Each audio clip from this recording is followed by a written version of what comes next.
one.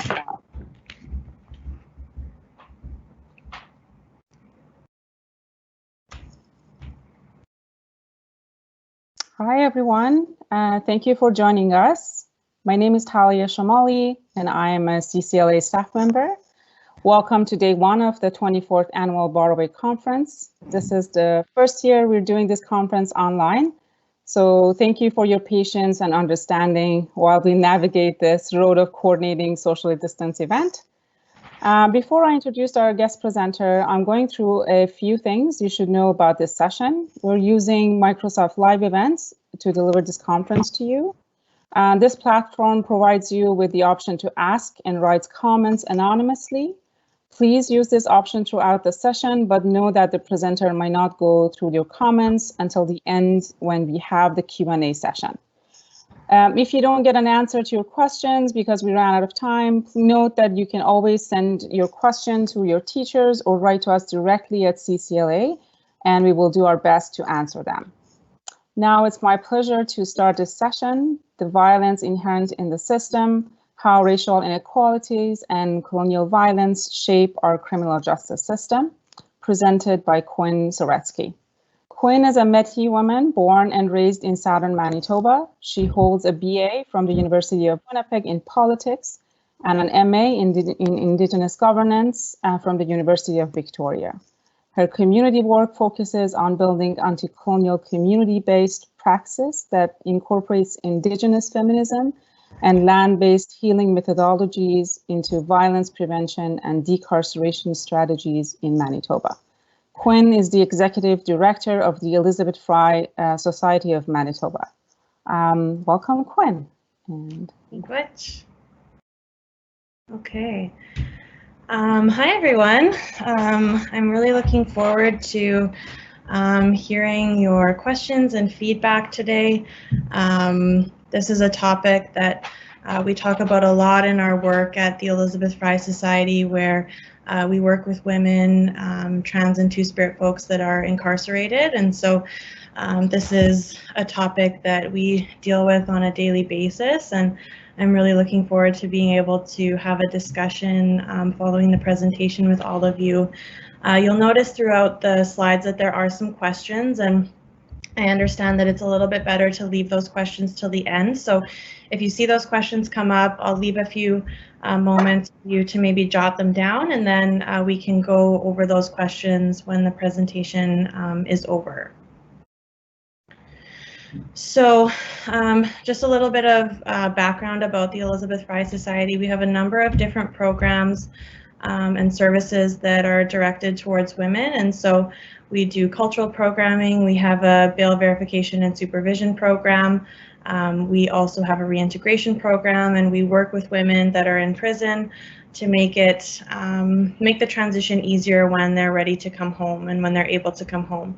And so a lot of their experiences in prison are shaped by violence. They're shaped by colonialism, by racism, by sexism, and a lot of other isms that we might not yet be familiar with. So we're going to go through these 6 different things today and hopefully give you a better understanding at the end of what some of these impacts are and some of the solutions that we advocate for in our work. So the objectives of today are to understand the impacts of racism, sexism, ableism, colonialism, and capitalism on Indigenous people and their interactions with the criminal justice system. And hopefully by the end, you'll have the ability to understand and be able to articulate some strength-based, culturally relevant, and holistic opportunities to affect these unhealthy dynamics in a positive way. So we'll look at community-based solutions and alternatives to incarceration. So these are some of the isms that we talk about that really affect the folks that we work with. And so I'm going to go over a couple of brief definitions. I'm sure that some of these are familiar, but some of them may be less familiar. And so, oh, the slides are not working. Sorry about that.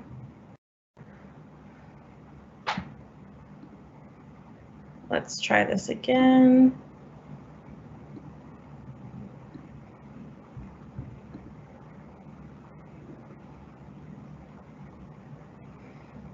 Are they back on? Yes, it's back on. Thank you. Okay, great. So the first definition that I want to talk about is anti-racism.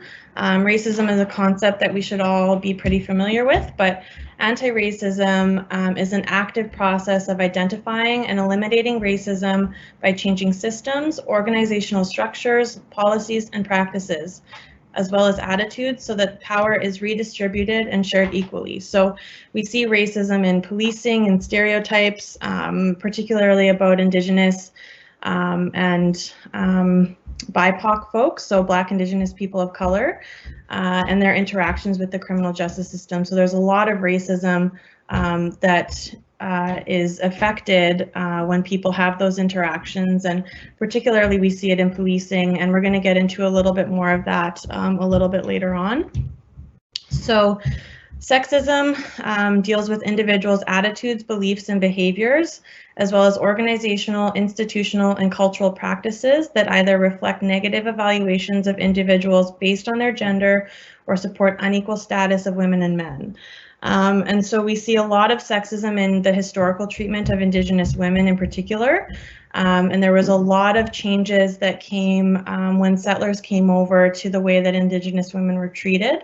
And so it's a really important concept to understand in the way that Indigenous women experience violence today. So ableism has to do with discrimination in favor of able-bodied people. And there is a lot of ableism within the criminal justice system in the way that folks with mental health issues and other disabilities are treated.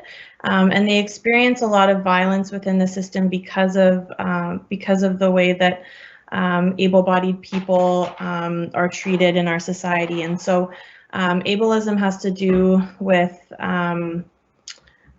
or I'm going to read the quote that talks about the way that folks with disabilities experience violence. So in the culture and society that we live in right now, where we live in a society of relentless violence and intense amounts of oppression and discrimination, in a society where there's so much violence and oppression, I don't know how we could not talk about disability, because people are becoming disabled through violence, they're becoming disabled through trauma, or not having access to resources.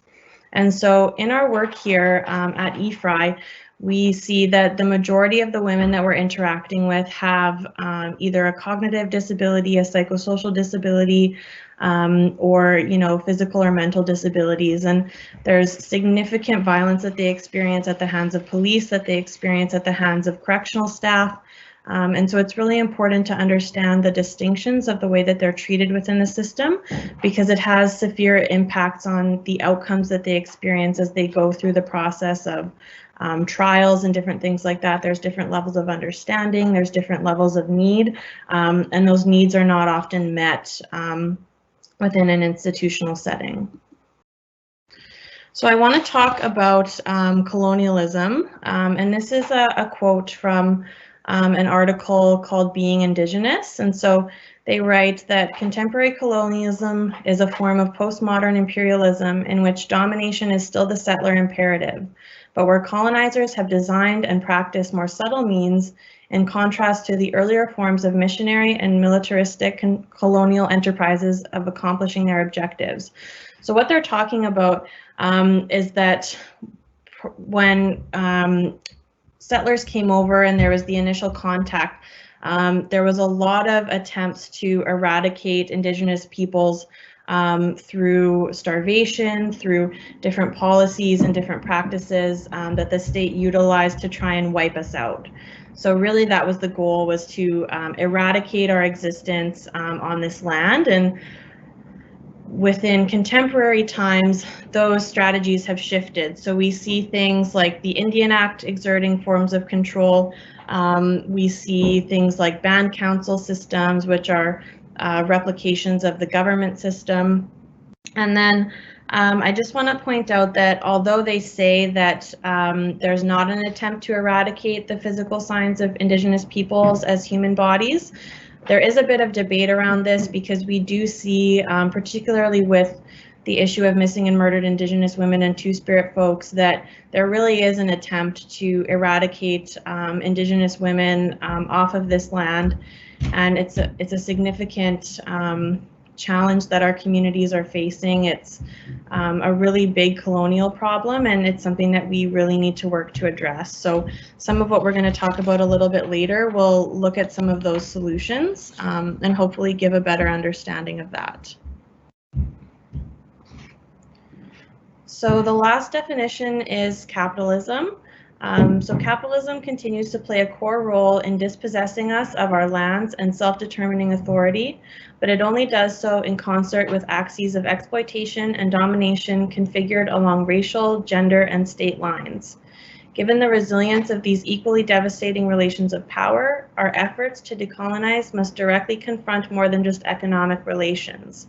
They must account for the complex ways that capitalism, patriarchy, white supremacy, and the state interact with one another to form the constellation of power relations that sustain colonial patterns of behavior, structures, and relationships. So really what we're talking about when we think about capitalism is extractive processes, whether it be through labor, whether it be through resources.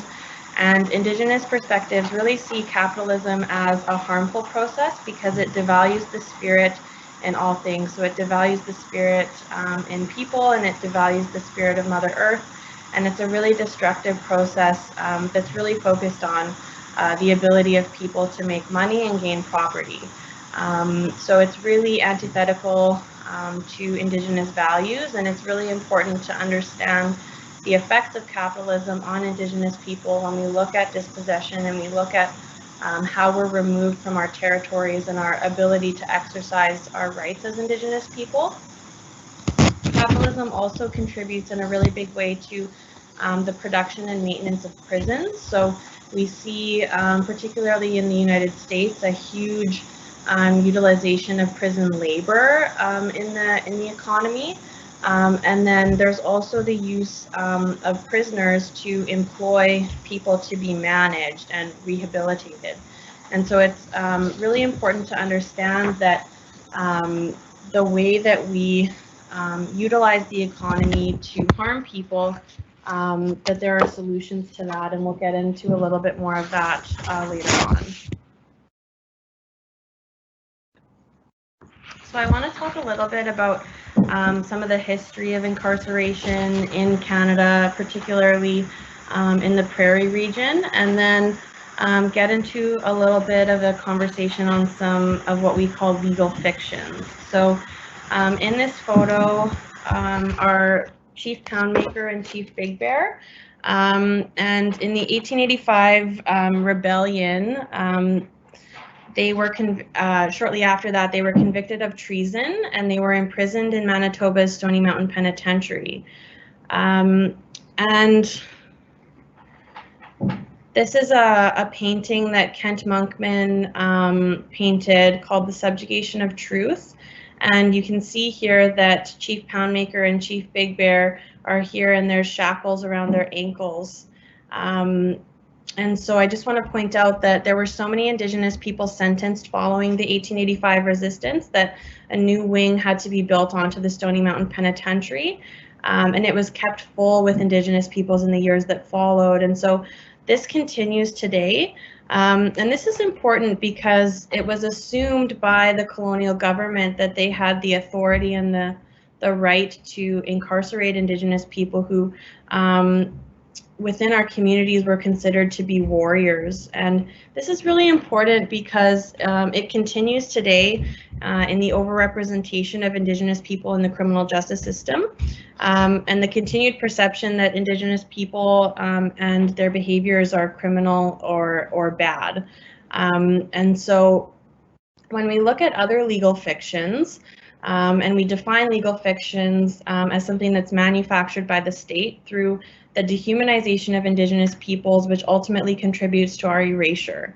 And so I'm going to go through a couple of examples of that, but I just want to point out that although we call them fictions, these things have really real effects on our daily lives and the histories, and have been used to exploit lands and resources as well as people since contact.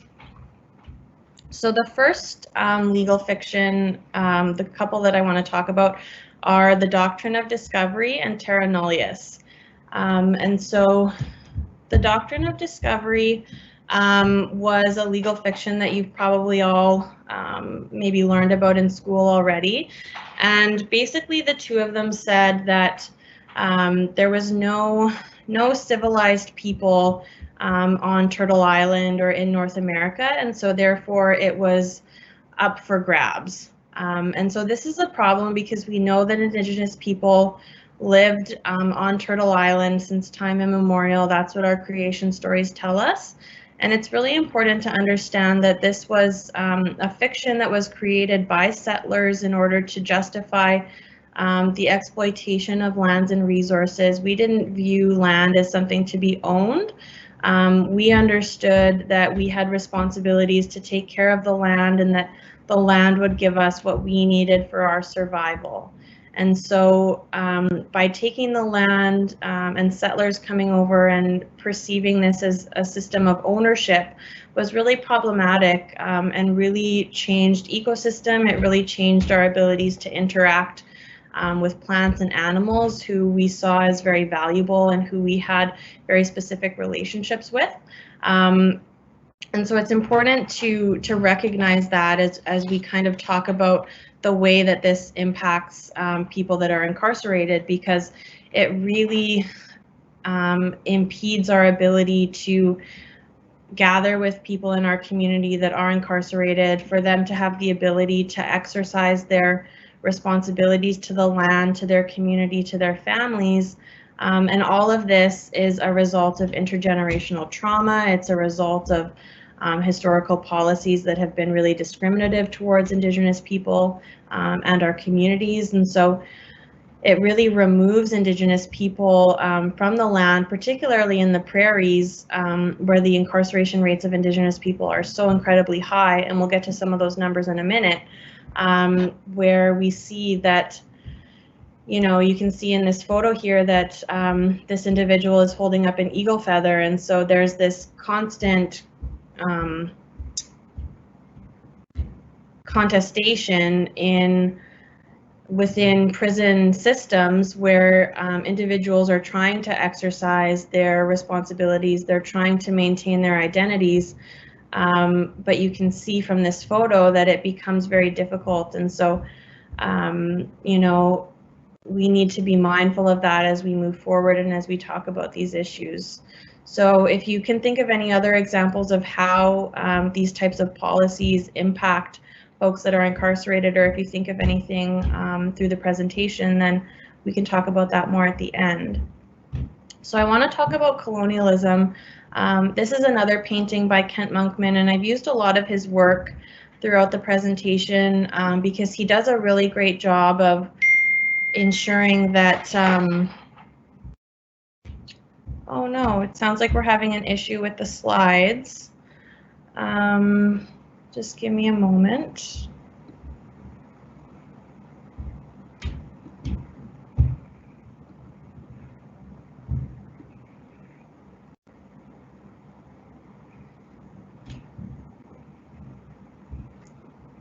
Are we back? Are we on the right slides? Yes, thank you. I think you have to stop sharing and share again every slide, Quinn. Oh, okay. So there's a quote here that I have that says, "Settler colonialism is invested in gaining certainty to lands and resources and will achieve access through the dispossession of Indigenous peoples violently or legislatively, a process that begins with the bodies, specifically the bodies of Indigenous women." And you can see in this photo that this is called The Scream, and you can see that it depicts mothers losing their children to be taken off to residential schools. And so this is where the trauma really that we're seeing today began. And so, of course, it began a lot longer ago than that, but this is really the crux of the experiences of intergenerational trauma with residential schools. And a lot of the women that we work with, their families were significantly impacted by residential schools. Some of them are actually old enough that they went to residential school or day school themselves, and so with the removal of their children, you know, they were unable to cope with that trauma, and because there was no real parenting that was done with the children once they were removed and taken to residential schools, those issues just continued and continued down family lines. And so there's a really big push in our communities now to look at alternatives, look at solutions, look into methods of healing, and really make sure that those are front and center in the work that we do. So I'm going to go to the next slide.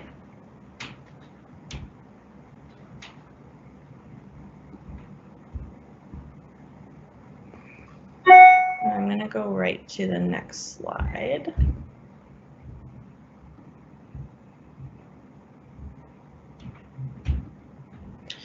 So I want to talk about some numbers now. And so these numbers really indicate how much Indigenous peoples are impacted by institutions in the prairies, and particularly in Manitoba.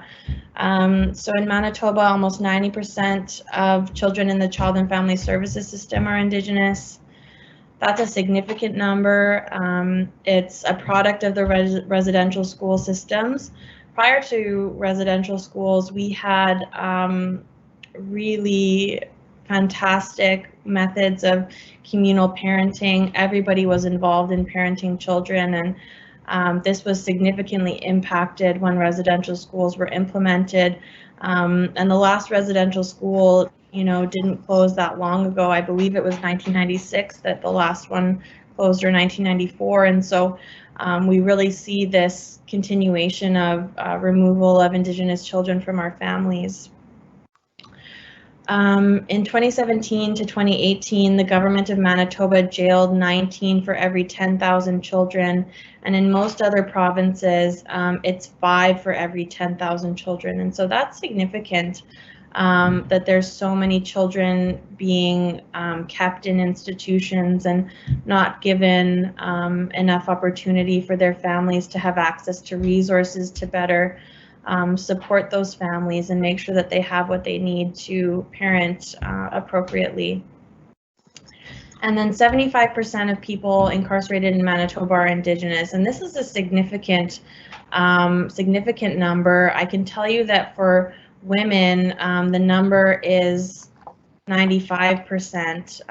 And so when we look at those numbers and we look at how Indigenous women are being removed from their families and children are being removed from their mothers, we can make that connection there, that, you know, this really is an issue of colonialism. There really is an intent to remove our people from our communities and keep us separate, and that doesn't give us the opportunity to look for alternatives. But I'm going to talk about some of those alternatives that are being pushed for and have been pushed for a long time.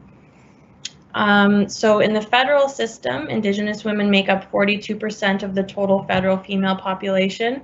This number is up 2% from last year, so it is continuing to rise. 60% of those women are imprisoned in the prairies, and so we can really look at the prairies as an example where racism institutionally and structurally against Indigenous people is quite significant and quite intentional, and we'll talk about that a little bit more in an example that I'm going to share later on.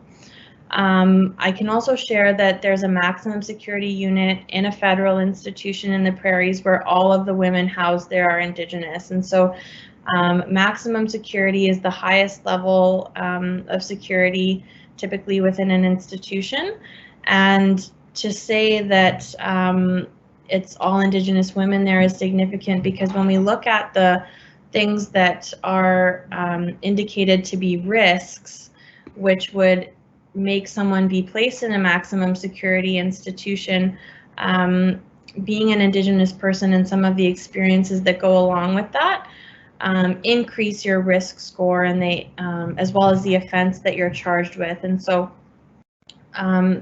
we know that Indigenous women are often, more, they have significantly more violent charges sometimes, and so this contributes to their overclassification as well as their criminal records, their criminal histories, any trauma or violence that they may have experienced themselves. And we know that the majority of women within federal institutions and provincial have experienced physical violence, they've experienced sexual violence, and so these experiences contribute to the way that they're classified within an institution, and that has significant impacts on their ability to get released, to have access to their families, to have access to some different resources.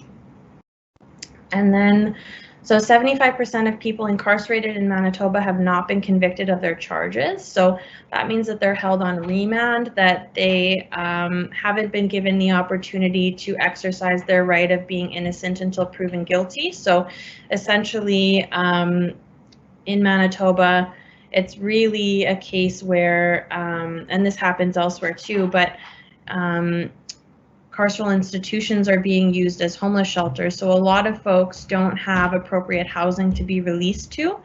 And when we look at the numbers for Indigenous people, we can see that this disproportionately impacts Indigenous people in our province.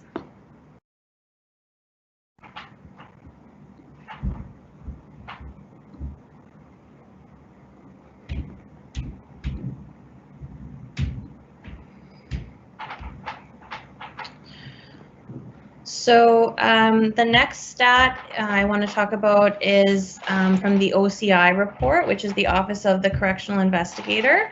And they found that 97% of incarcerated women have been diagnosed with a mental disorder when examining lifetime rates of their female population. And this is significant when we look at ableism, and we were talking about disability, as well as racism and sexism, because when we look at numbers like this, we can see that the majority of the women who are incarcerated have been diagnosed with a mental disorder, and really the structure of an institution, of a carceral institution, doesn't meet the needs of somebody, for example, with a traumatic brain injury, or who might be living with schizophrenia or bipolar disorder. And so we really need to look at different alternatives, which we'll get to a little bit later. So the OCI also reported that 61% of victims of sexual violence had serious mental health concerns. So this is also related to the issue of sexism and ableism, because they, women who have a disability are at greater risk of violence within an institution as well as outside of them. And then we see 19% of people hospitalized for a behavioral or mental disorder between 2007 and 2009 were Indigenous, and this is from a study that came out in 2018. And so we see that even outside of places like jails and prison, that people are still being hospitalized for their behavior being perceived as problematic and in need of help.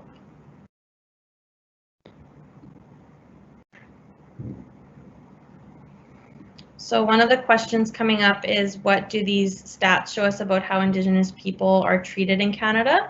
So we can go on to talk about that a little bit later.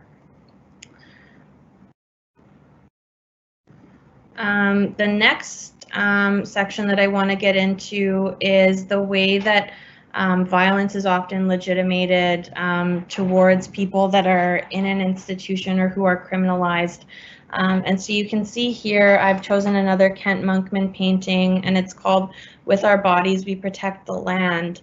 And so often, we talk about folks that are in prison and in jail and the impacts of colonialism on them, which are significant, but we don't talk about the way that land defenders are criminalized. And so that's something that I wanted to highlight a little bit in my presentation. And so you can see here that The folks in the painting are being forcibly removed from the land, and you know, they're trying to protect it, and they're trying to fight against some of those extractive industries that I mentioned a little bit earlier.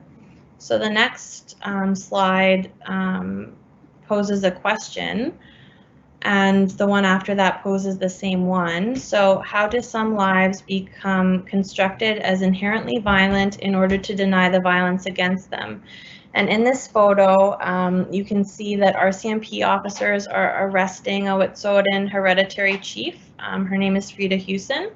And the Wet'suwet'en Nation is in what's called today British Columbia. And they've been having a camp set up. It's called Unistoten Camp on their traditional territory since 2009 in the way of a pipeline. And so they've come under intense criminalization by the RCMP, by the Canadian government, who are trying to invade their territory. They've never ceded their lands. There's no treaty in place in their territory. And so really, as Indigenous peoples, they have a right to protect their territory and a right to protect their land, as we all do in other parts of what we call Canada today. But the important thing that I want to mention is that they face a lot of discrimination within the criminal justice system. They've been arrested, they're released on different types of orders, and yet the government really has no jurisdiction over their territories. And so it's important to look at the contrast of the way that some of the folks that we work with are treated, and then the way that some folks who are trying to defend their territories and not enacting what we might all consider to be criminal behavior, but that the state considers to be criminal behavior. And so it's just an important distinction that I wanted to point out. The next slide shows a picture of Colton Bushy. And Colton Bushy is a man that was killed in Saskatchewan, and really kind of showed the significant racism that Indigenous peoples in Canada face when they're victims of crimes. And so on the next slide, there's a quote, but I'll just read it out. So his sister recalls how at the bail hearing, their family sat on one side and the Stanley family sat on the other. And when the judge stood up to leave, the guards came and stood between us, facing our family and supporters, as though we demonstrated the threat, despite the fact that our family were the victims. And this quote comes out of the foreword for a book called Storying Violence, Unraveling Colonial Narratives in the Stanley Trial. And it's a really important story because it really highlights the fact that when Gerald Stanley was found not guilty, but there were multiple witnesses that saw what happened to Colton, it highlighted the fact that Indigenous people are not valued, that our stories are not believed, and that we really are at greater risk of violence and interactions with different people in different communities.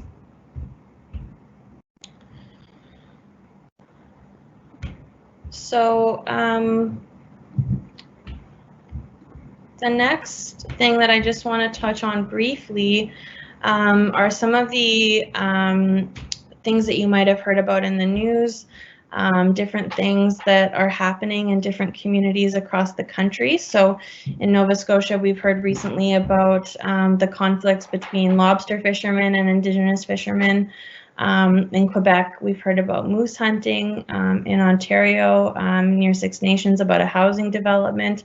And then, as I mentioned before, in British Columbia, about the pipelines. And so land back is kind of a phrase that has been pushed in Indigenous communities and Indigenous struggles because it summarizes a shared goal a common philosophy that's really gaining momentum in our movements across the continent, across North America. And land back really is about reclaiming our space and our place as Indigenous peoples, and ensuring that we have access to our territories and be able to care for them and live on them in a good way. So maybe once we're done, there's a YouTube video here that I've saved if any of you are interested in learning more about the Unistoten camp. I'm going to put it up in the chat when we're done, and then you can watch it if you're interested in learning a little bit more. So the next question that I posed is, how do racism, sexism, ableism, and colonialism and capitalism impact individuals involved in the criminal justice system? So based on some of the stuff that I've talked about, I just want you to think a little bit more about how all of these different isms impact individuals' involvement and the different types of involvement that we've talked about.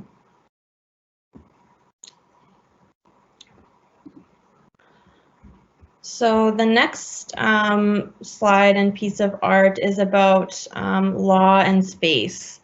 And so it's really important when we're thinking about law, and as I mentioned, there's this assumption that the government of Canada has authority over us as Indigenous people to kind of enforce the different laws and different policies and things that affect our lives. And really, there's been no agreement that has indicated that the government has that authority over us as Indigenous peoples, but we see that we're highly overrepresented within the criminal justice system. And so this is significant, and I just want to talk a little bit about thinking about space, and thinking about space as something that we call a social matrix. And so that just refers to an environment that's full of collective relationships and networks that make social action possible.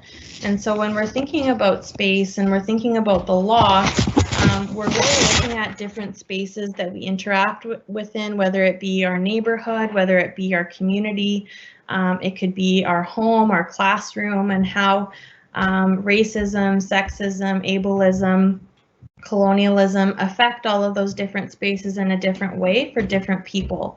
And so to just be mindful of that, that when you are moving in different spaces, think about how you yourself can move through a certain space differently than someone else might be able to, and the level of privilege that you might have for being able to move through a certain space in a different kind of way.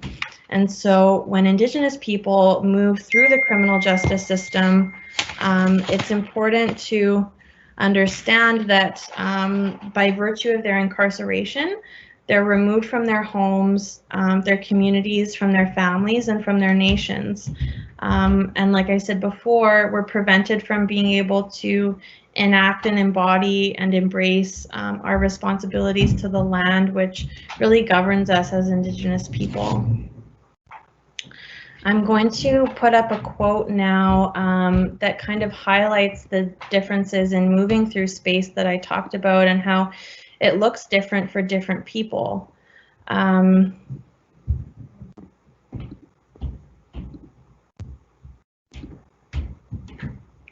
So this is a quote by Amelia Curran, and she did her PhD dissertation on gang territories in Winnipeg. And so she writes, focusing on the materiality of space strengthens a relational ethics of accountability between people and place.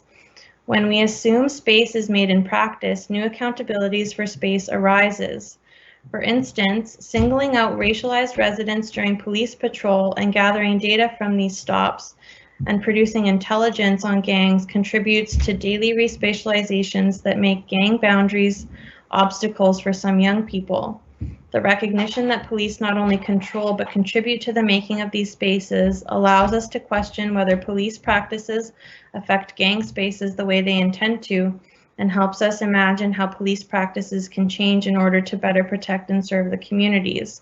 And so really what she's talking about is the fact that the way that police interact with certain neighborhoods and certain people based on their attributes or their perceived attributes really has an effect on that space and the way that we interact within it. And so another thing that she talked about was working with the youth in these communities and how some youth in Winnipeg can move from one end of the city to the other without really having much thought about it, whereas youth in certain neighborhoods couldn't cross certain streets because those are gang boundaries, and it would be dangerous for them to do so even if they weren't in a gang. And so thinking about how that affects our interactions with the criminal justice system as Indigenous people is significant, because we do have a lot of gang involvement in our communities, and it can be quite significant. And so we need to think about the way that that impacts perception, because police often perceive Indigenous men to be in gangs and they're treated like that. They're over-policed. And so we really see those contributions to different spaces kind of highlighted in that way. And so it's just something to be mindful of in how we move through different space and how that affects us differently. So the next section that I want to talk about is our push for healing and abolition within our communities. And so this painting is by Christy Belcourt, and it's called Offerings to Save the World. And within our own healing spaces, you know, we make offerings and we pray and we ask for, you know, Creator to help us. And so some communities do that differently, and you know, there's respect for those differences, and it's just a way to kind of highlight the methods that Indigenous communities might use to oh no, the painting's not showing. I'm sorry. I can put the name of the painting in the chat in a little bit. So I'm just going to read a quote from Leanne Simpson. She's Anishinaabe from Peterborough, Ontario, and she writes, "We need to engage in Indigenous processes, since according to our traditions, the processes of engagement highly influence the outcomes of the engagement. We do not need funding to do this. We do not need a friendly colonial political climate to do this. We need our elders, our languages, our lands, along with vision, intent, commitment, community, and ultimately action." And so really in the work that we do within the community, we want the folks that are involved in the criminal justice system to have access to elders, to have access to the land, to be learning their language and be able to speak it. And when we talk about abolition, we're really talking about a redistribution of resources that are heavily funded towards the police and towards things like institutions. And so when we talk about abolition, we're thinking about alternatives to incarceration, and we're thinking about different types of opportunities that we can have, whether it's funding housing, funding community programs. And Simpson says we don't need funding to do this, which is true. We need a commitment from our communities to embrace people that are coming out of these institutions in a good way, to teach them about ceremony, to teach them about the land, to teach them our languages. And so we really want to see opportunities for people to come out and be welcomed and to be felt like they belong as part of a community, and then hopefully reduce their interactions ultimately with the criminal justice system. And the whole perspective of abolition is really about that. It's really about providing opportunities that don't currently exist, or that exist in a really limited form, such as, for example, housing, where we see that there's a lack of housing, there's a lack of safe housing, there's a lack of access to housing, and we see an overrepresentation of people within institutions because they don't have access to safe housing or they don't have a safe place to go. And so it's really about redirecting resources and redirecting energy to different spaces that can prevent people from being warehoused in an institution. So the last question that I have for all of you is to think about some of those alternatives to incarceration and why those alternatives are important. And that's really the last question that I have for everybody. So I'm going to take the presentation off and go back to the, now I can see the chat and see everything else. So Miigwech, thank you for listening.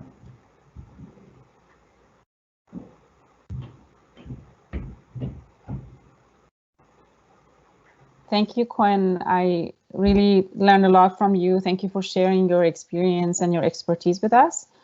We actually have 2 questions in the chat that I can see, and I can read them to you. Sure. The first one is, what can we do to support Indigenous persons and communities? What can we do as allies to help the system moving forward? Yeah, that's a really good question.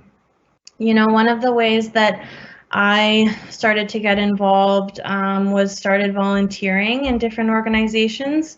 I started getting involved in my community and really started understanding my own history and understanding the effects of my own history on some of the things that had happened to me in my life and some of the experiences that I had.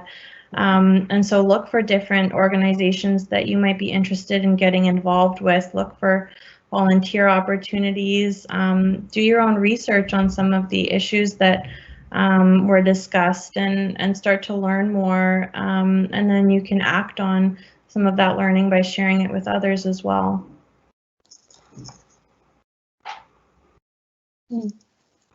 Thank you. That's a great answer.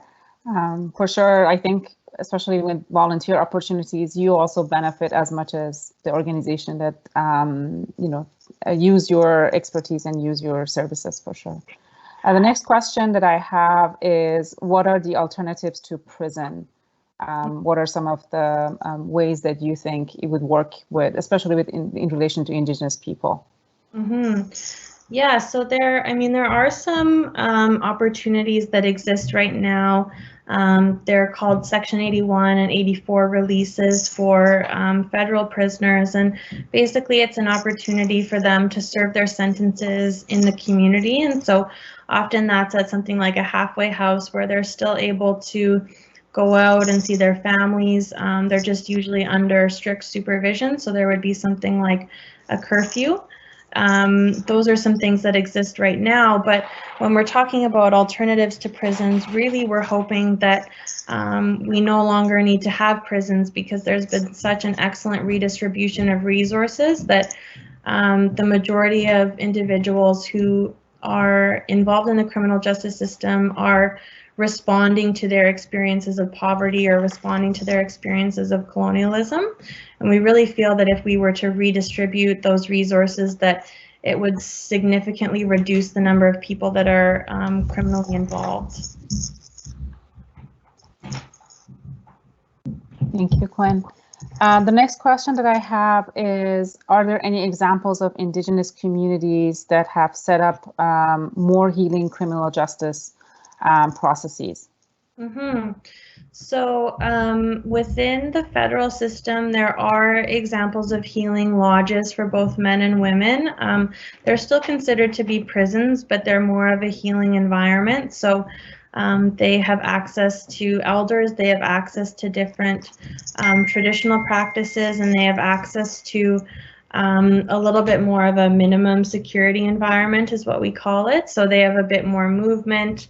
There's a bit, you know, more freedom to kind of move around on the grounds and have access to different ceremonies.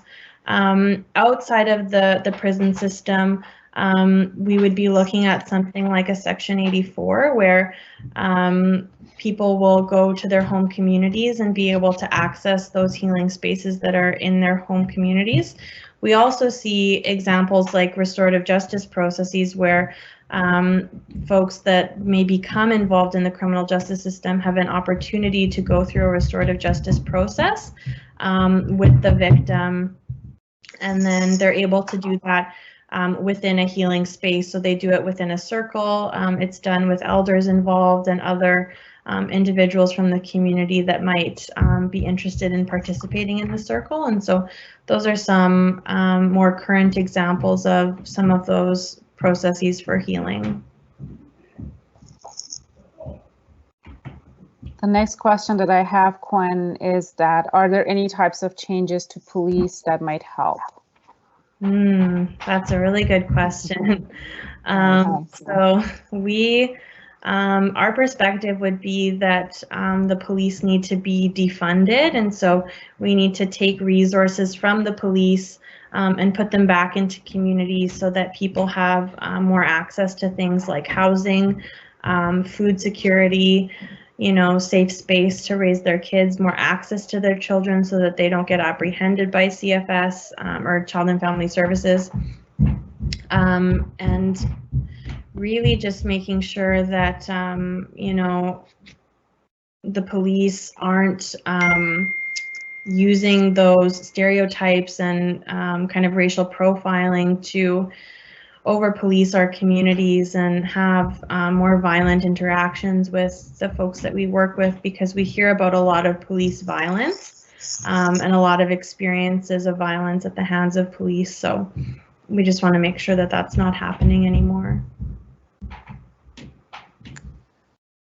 And I have a question for myself, actually. I, as an immigrant, I mean, I didn't learn anything about Indigenous culture or Indigenous laws. I came across on some reading materials in university, and I consider myself lucky. And I was wondering if you have any recommendations for people like me who want to be educated on this issue, if you have any like good books to recommend or artworks that you can recommend to our students today. Yeah, I mean, there's a lot of really fantastic books by some of the authors that I kind of highlighted in my presentation. And so if you're looking for more information on like ableism and disability, people like Mia Mingus and Sins Invalid are really fantastic folks to read. If you're looking for more information on colonialism and kind of the impacts on Indigenous people or more traditional governance systems, people like Leanne Simpson, Chage Alfred, Jeff Corntassel. There's the other book about the Colton Bushy case, which is by Gina Starblanket and Dallas Hunt.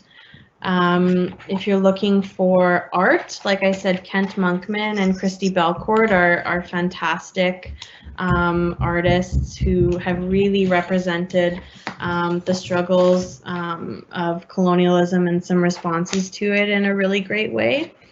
And then if you're interested in more of the kind of economic impacts of colonialism or some of the intricacies around reconciliation or the politics of recognition, like which means having the state recognize Indigenous peoples as part of the collective. Glenn Coulthard is one of my favorite authors who discusses that.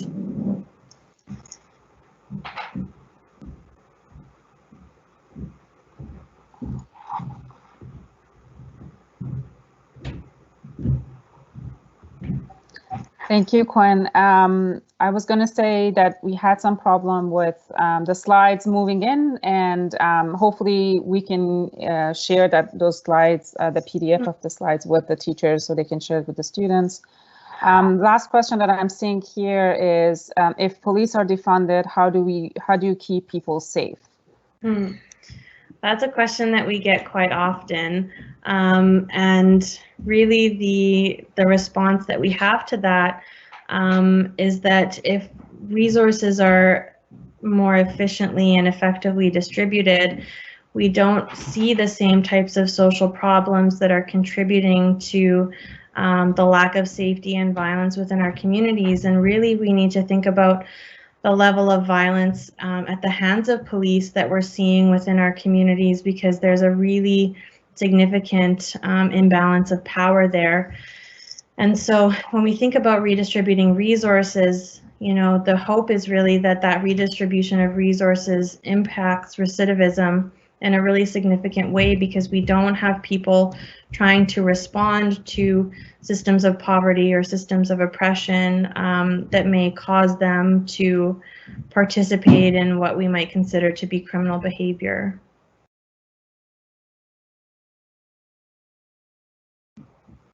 Thank you so much, Quinn. It was a pleasure talking to you and learning from you today. I hope that you all enjoyed this presentation. Again, I apologize for some technical difficulties that we had. If you have any questions about this presentation, or if you have questions from Quinn, you can send it to CCLA, as I mentioned. You can easily find all the staff online and send us an email, and we do our best to answer them. Thank you so much. Quinn, I wish you a great day, and thank you again for joining us. Thank you, Miigwech. Thank you. Bye.